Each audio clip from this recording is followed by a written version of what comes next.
Bien à vous les amis de Kezaku. Donc dans la vidéo d'aujourd'hui, on va faire connaissance avec la notion de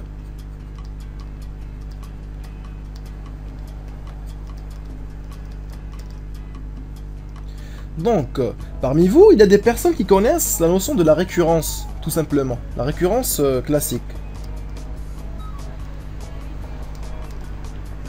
La récurrence classique, qu'est-ce qu'elle me dit? Donc pour prouver qu'une expression mathématique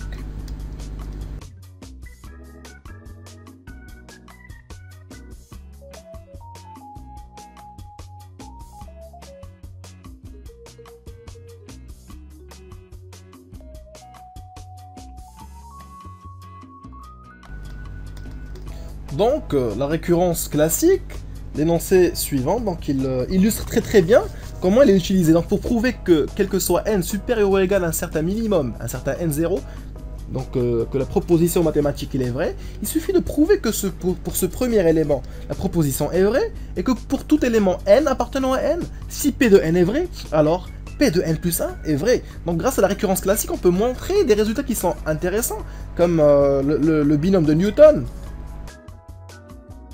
comme aussi la somme classique, celle qu'a calculé Gauss. Et encore un tas de résultats qui sont intéressants. C'est une méthode qui est très utilisée en mathématiques, qui est inhérente aux sciences des maths. Et donc, dans la vidéo d'aujourd'hui, on va faire connaissance de la récurrence forte, donc dont l'énoncé se lit comme suit.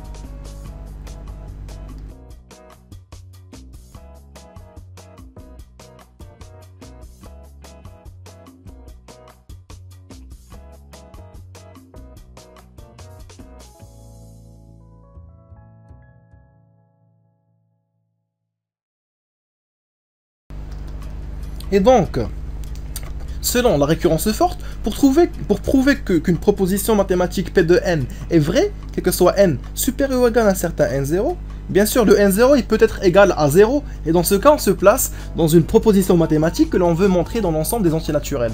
Donc pour prouver ceci, il suffit de prouver que pour le premier terme la formule est vraie, la proposition est vraie, pardon, et que pour tout n appartenant à n, si je prends tous les éléments, les entiers naturels qui sont inférieurs ou égaux à n, et que je suppose que la proposition est vraie pour tous ces éléments-là, et si, grâce à cette supposition, je parviens à prouver que p de n plus 1 est vrai, dans ce cas, je prouve que quel que soit n supérieur ou égal à n0, p de n est vrai.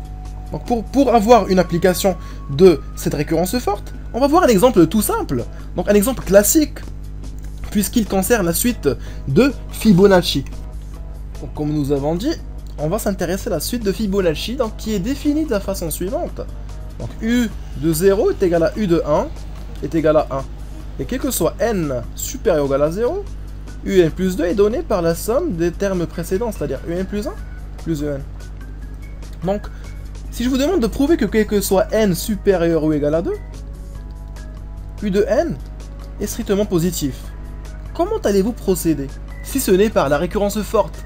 Donc en effet, la récurrence forte s'avère très pratique dans ce cas-là, puisque si l'on veut s'y prendre par récurrence simple, on va supposer par exemple que Un plus 1 est strictement positif, et on veut montrer que Un plus 2 est strictement positif. On peut pas, parce qu'on ne sait rien sur Un. Par contre, si l'on sait donc, que Un plus 1 est strictement positif, et Un est strictement positif, il est immédiat que Un plus 2 est strictement positif. Donc prouvons ceci grâce à la récurrence forte. Commençons par le premier terme. Moi je veux donc montrer que quel que soit n supérieur ou égal à 2, U de n est strictement positif. Et donc dans la récurrence forte comme dans la récurrence simple, je commence par le premier terme. Donc U de 2, il est égal à U de 1 plus U de 0, c'est-à-dire à 2 qui est strictement positif. Donc j'ai prouvé la première partie de ma démonstration, pardon. Maintenant, soit n supérieur ou égal à 2. Donc écrivons U de n. Excusez-moi, nous allons écrire donc U de... On va supposer...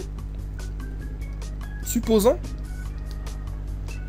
que quel que soit k inférieur ou égal à n, U de k est strictement positif. Maintenant, écrivons U de n plus 1. Donc U de n plus 1 est égal à U de n plus U de n moins 1. D'accord? Comment est U de n? D'après ma supposition, donc n est inférieur ou égal à n, donc U de n est strictement positif. De même pour UN-1, toujours d'après ma supposition. Et donc UN plus 1 est strictement positif. J'ai donc prouvé que U de 2 est strictement positif. Et pour un n donné, si je prends les n premiers termes, vérifie P de n, alors j'ai P de n plus 1 qui est vérifié. Et donc j'ai prouvé que quel que soit n strictement inférieur ou égal à 2, pardon, U de n est strictement positif grâce à la récurrence forte. J'espère que vous avez apprécié la vidéo, et j'espère vous revoir dans de nouvelles vidéos de kezaku.com.